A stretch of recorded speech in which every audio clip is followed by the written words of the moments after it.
Clouds, unfortunately, when they come out of this, they go down into a fit of depression.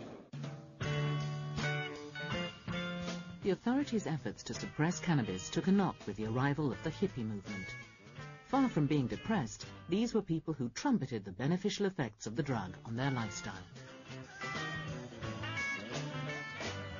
I guess I first became aware of dope in about 1968 when I was 17 and first came to London, and people were smoking dope, and it was part of a hippie culture. It went along with communes and brown rice and free love and not having to get married and working in a counterculture kind of way. And we would always say, that smoking dope was a lot less dangerous and damaging to you than your parents' dry martinis in the evening.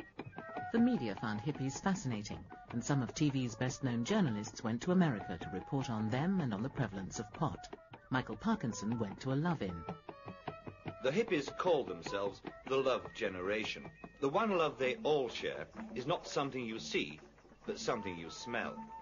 It is the unmistakable aroma of marijuana, and no amount of burning incense can disguise it. They publicised it very heavily because everybody's sort of archetypal image of the 60s hippie was somebody too stoned or stupid to even work out how to ring the speaking clock, and that kind of led to the mythicised version that all drug use was about getting completely obliterated and regressing to a kind of Stone Age level of consciousness.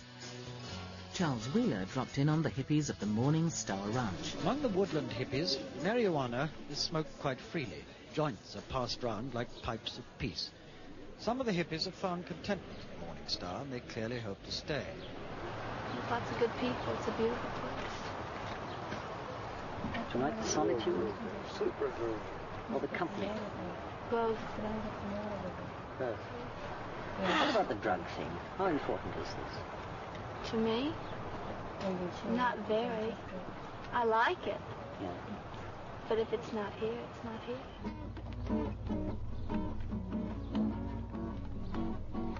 There was a bewilderment, really, I think about it, is not knowing quite what to make of this, because these were huge numbers of people coming together and being quite happy to live in a field for 3 or 4 days, and things like that had just not happened, so therefore they were newsworthy. So on the whole, the news reports were pretty straight. And the roving eye of Alan Wicker observed the alternative tribes of Haight-Ashbury. Hippie philosophy is hostile to hard drugs like heroin, but based on psychedelic drugs which provide instant mysticism like LSD, peyote, marijuana. They swallow these mind-expanding drugs illegally, while the coachfuls of tourists who daily come to stare at them stay legally hooked on booze, cigarettes and tranquilizers. Hippies have a clear vision of the ideal community. Everyone turned on and beautiful and loving and floating free. They work a little, beg a little, and though as rebels they may be parasitic, they're earnest and peaceful, sometimes utterly peaceful. It's hard now to grasp how much the hippie movement worried people, but worry them it did. This was a new generation who were behaving in a very incomprehensible way to their parents. I mean, this was an age of rebellion. I think people's backs were put up, and so they wanted to kind of stamp on it, and it was difficult to know what to stamp on, but one of the things you could stamp on was get a bloke who was smoking a joint. You couldn't really prosecute someone for having long hair and walking around Hyde Park in bare feet. The authorities felt they'd lost control. Their way of trying to regain it was often by brute force. One of the most iniquitous things about the whole situation in the 60s was that the police would kick down front doors and bust you in the middle of the night. And actually one of the reasons why release started was because what started happening is just people would disappear off the streets. I've got a search warrant. I'll show it to you if you like me to. Somebody stand at the door. Nobody goes out. What happened was that in order to kind of threaten and harass the alternative society, the police started to pick off our heroes to make an example of our heroes.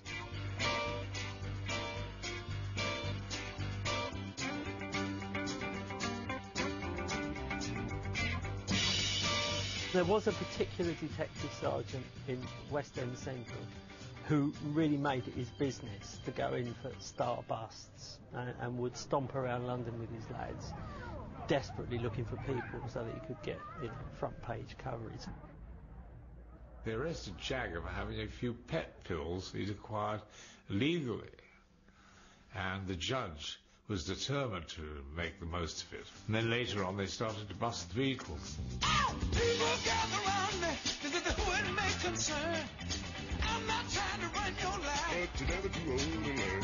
Stop worrying about your neighbors and the fancy things they got.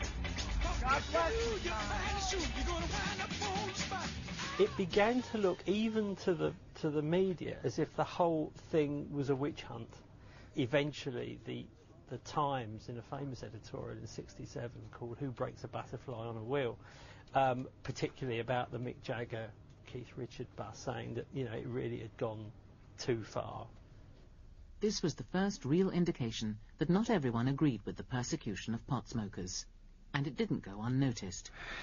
But a lot of us, I forget who started it, said it would be a good idea to put a letter in the Times saying that the law against marijuana was unenforceable in practice and anyway ridiculous.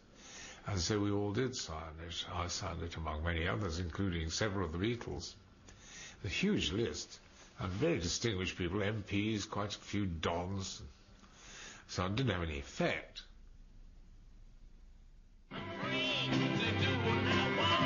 Mick Jagger successfully appealed against his conviction and was flown by Granada Television to confront the press and leading establishment figures, including the editor of the Times, William Rees-Mogg.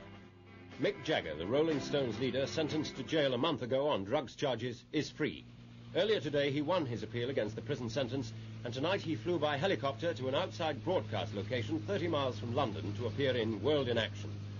Publicity since the case has shown up a split between the society which resents the anarchy of people like the Stones and that which favours greater individual freedom. Tonight, World in Action examines the reasons for this split. You're often taken as a sort of symbol of rebellion. Do you think that the society that you live in is one you ought to rebel against, or do you think you're rebelling against it? Yes, definitely rebelling against it. I mean, not in the obvious way that a newspaper or pop sort of headline would do it. But obviously we feel there are things wrong with society.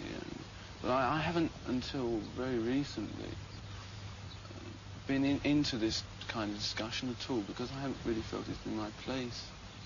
Lord Parker today said we have a great responsibility which has been so much pushed upon us, rather than the influence that we have has been pushed upon us, especially during this drug thing. We was asked to make certain pronouncements on it, where this is really, all this kind of thing is really part of one's private life. Before this, I didn't really want to talk about it. By the time Paul McCartney was charged with growing marijuana on his farm, a certain levity had even crept into the news reports. As he left the court, McCartney, who'd been given 2 weeks to pay the fine, said, "The judge is a great guy." It was said in court that you had considerable interest in horticulture. Now, this might surprise some of your friends. When did this start? A couple of years ago, And where have you been doing your gardening, etc.?